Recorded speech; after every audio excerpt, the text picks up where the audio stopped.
Yo, what's up? Welcome back to another episode of The Sauce. A lot of college football action going on right now. I will keep you posted on how we're doing. We're off to a pretty good start so far. We're probably up about 1.5 units up to this point. We got an NFL Sunday though, and in this video, I'm breaking down Lions Patriots. Let's go. Welcome to The Sauce. The Sauce. Sauce.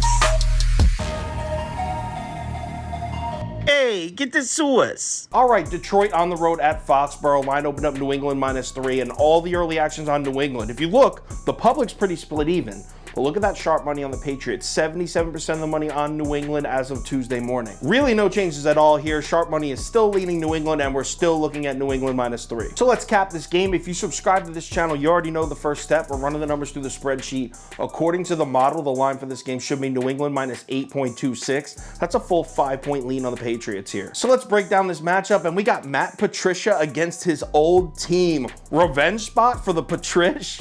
I can't think of any less interesting revenge game than Matt Patricia versus the Lions. I mean, is anyone going to be turning off the red zone to watch this revenge game? Yeah, I didn't think so. But for real, where we need to start in this game is the Detroit Lions injury report, because this shit is crazy. Look at this. Isn't this the entire Lions offense? TJ Hockenson, Amon-Ra St. Brown, Josh Reynolds, DJ Chark, DeAndre Swift. Whoa. Now, I think of all those names on that injury report, I think the only two that are actually going to miss the game are Swift and St. Brown.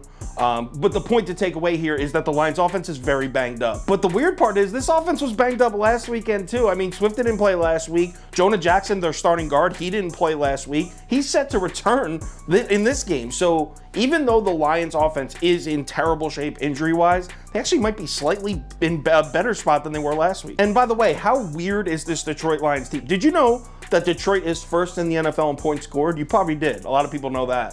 They're also 32nd in points allowed. Highest scoring team in the NFL, and the team that gives up the most points in the NFL. Just over city for the Detroit Lions. Obviously, when you talk about the Lions defense, it's bad news. This defense is a liability, especially against the run. Look at this. Where is it?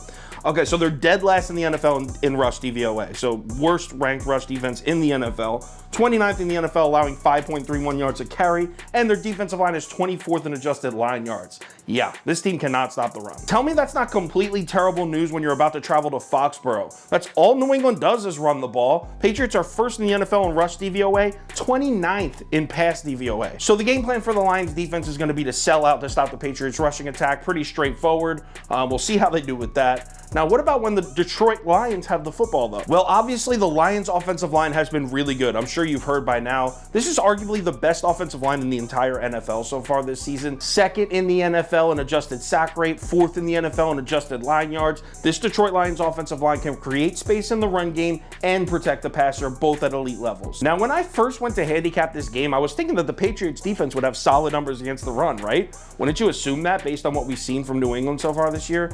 That's not true at all. New England's defense is elite against the pass. It's actually pretty awful against the run. They're all the way back at 31st in run defense DVOA, second to last, and the defensive line is just 21st in adjusted line yards. So the defensive front's getting pushed around. New England's defense overall is definitely a good unit, especially against the pass, but it really isn't against the run. I think they're really going to struggle with this Detroit offensive line for real, especially getting their guard back. To put the pieces together and summarize the football game that we're going to be looking at here, we have the first and fourth best rushing attacks in the NFL against the 31st and 32nd best run defenses. Two of the best rushing attacks in the NFL against the two worst run defenses in the NFL. Safe to say we're going to see a lot of Can we bet over first downs in this game? Overall, I like the way this Lions offense matches up against New England's defense. I think they're going to be able to control the clock.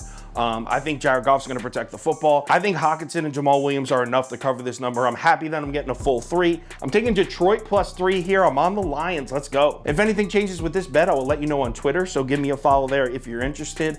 Also, if you want the full, the final NFL tickets that I do, bet of the day, top 7 bets, underdogs of the day, parlays of the day, that kind of stuff, head over to KyleKirms.com or download the Sauce Network app. NFL Week 5 is here. Gotta love a Sunday with a 9:30 a.m. start. It's like 16 straight hours of NFL football. Let's have a good day. Let's pick our spots. Let's bring in a few units here. I'll talk to you on Twitter.